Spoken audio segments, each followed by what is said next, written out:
ED यानी कि enforcement directorate, प्रवर्तन निदेशालय जिसे हम कहते हैं, उसका काम तो है वित्तीय लेन देन में अगर कहीं खामियां दिख रही हैं तो उस पर एक्शन ले। लेकिन आजकल भारतीय जनता पार्टी का चुनावी हथियार बनकर रह गई है और यह कोर्ट में भी सिद्ध हो गया है। जी हां, खबर देखिए। मनी लॉन्ड्रिंग केस में आईपैक के सह संस्थापक विनेश चंदेल को जमानत, ईडी ने नहीं किया विरोध। विनेश चंदेल को ईडी ने मनी लॉन्ड्रिंग केस में गिरफ्तार किया था। इसके बाद उन्होंने कोर्ट में जमानत याचिका दायर की। पिछली सुनवाई के दौरान कोर्ट ने ईडी को नोटिस जारी कर जवाब मांगा था और अब जो है जमानत मिल गई है।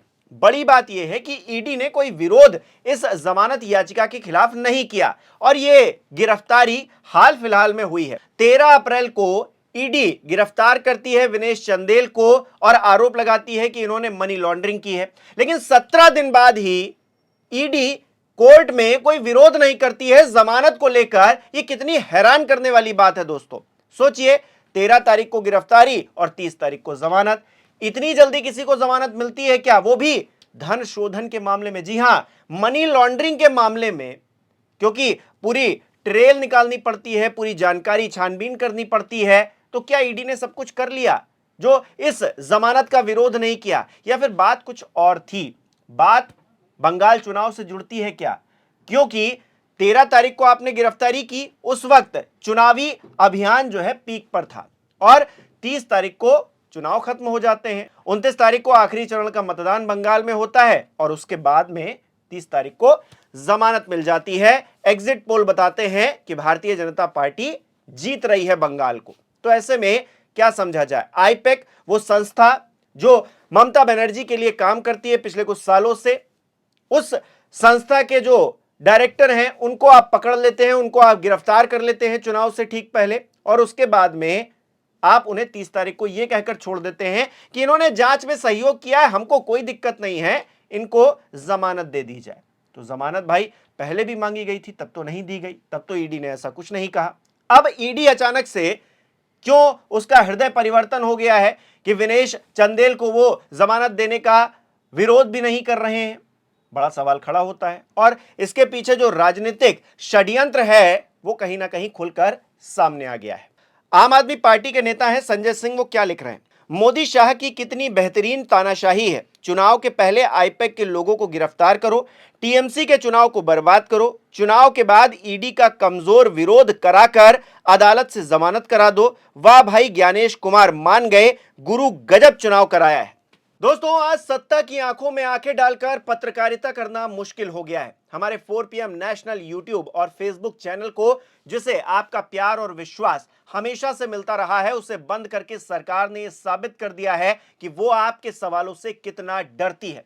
मुश्किल दौर है, लेकिन हम न रुके थे और न ही रुकेंगे। हम सच के लिए हमेशा लड़ते रहेंगे। ऐसे में 4 PM यूपी को ज्यादा से ज्यादा ज्वाइन करें और स्वतंत्र पत्रकारिता को जिंदा रखने के लिए जितना हो सके उतना हमारा आर्थिक सहयोग करें। आपके सहयोग से ये जंग हम जीत कर रहेंगे। अब संजय सिंह चुनाव आयोग को घेर रहे हैं, केंद्र सरकार को कटघरे में खड़ा कर रहे हैं, और क्यों ना करें, क्योंकि मामला ही कुछ ऐसा है जो संदेह पैदा कर रहा है, शक पैदा कर रहा है कि एक एजेंसी किस तरह से काम कर रही है। 17 दिनों के भीतर किसी मामले में आपने सुना है कि ईडी ने विरोध ना किया हो जमानत का और ईडी सीधे तौर पर यह कह दे कि भाई इनको जमानत दे दो? ऐसा मामला जब निकलकर सामने आया है तो सवाल तो खड़े होंगे ही, और तब जरूर खड़े होंगे जब मामला चुनाव से ठीक पहले और चुनाव के ठीक बाद का हो।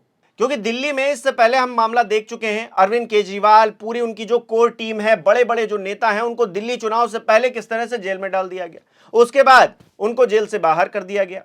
भाई ईडी को कुछ मिला ही नहीं, ईडी कुछ खंगाली नहीं पाई, सीबीआई कोई जांच कर ही नहीं पाई। लेकिन दिल्ली में क्या परिवर्तन हो गया? दिल्ली में सरकार बदल गई, भारतीय जनता पार्टी की सरकार आ गई। अब दिल्ली तो विकास के पथ पर ऐसा चल रही है कि अमेरिका जैसे डेवलप्ड कंट्री के जितने भी अच्छे अच्छे शहर हैं वो भी काम नहीं कर पा रहे हैं रेखा गुप्ता जी की अगुवाई में। तो आप देख ही रहे दिल्ली का हाल क्या चल रहा है। तो ऐसे में भारतीय जनता पार्टी के लिए एक तरह से ये एजेंसियां चुनावी काम करने में लगी हुई हैं। ये कितना काम असल में करती हैं उसका आकलन चुनाव के इर्द गिर्द इनकी एक्टिविटी से देख लीजिए। अब ये बंगाल में एक्टिव थे अभी तक, अब देखिएगा उत्तर प्रदेश का चुनाव होने वाला है, वहां पर एक्टिव हो जाएंगे। अभी गुजरात में ये एक्टिव हो जाएंगे क्योंकि अगले साल वहां भी चुनाव होने वाला है।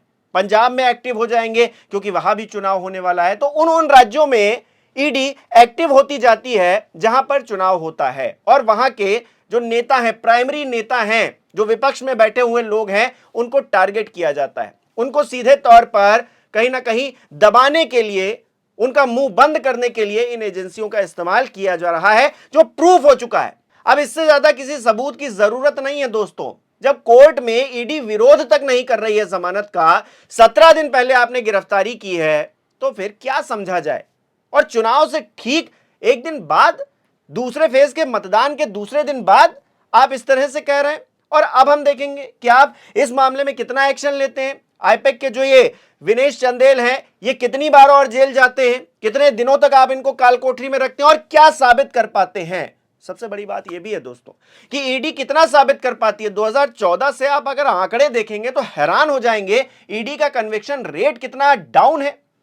आप आरोप लगाते हैं, सियासी तौर पर गिरफ्तारियां होती हैं, उसके बाद आप साबित कुछ नहीं कर पाते। आपको शर्म नहीं आती है?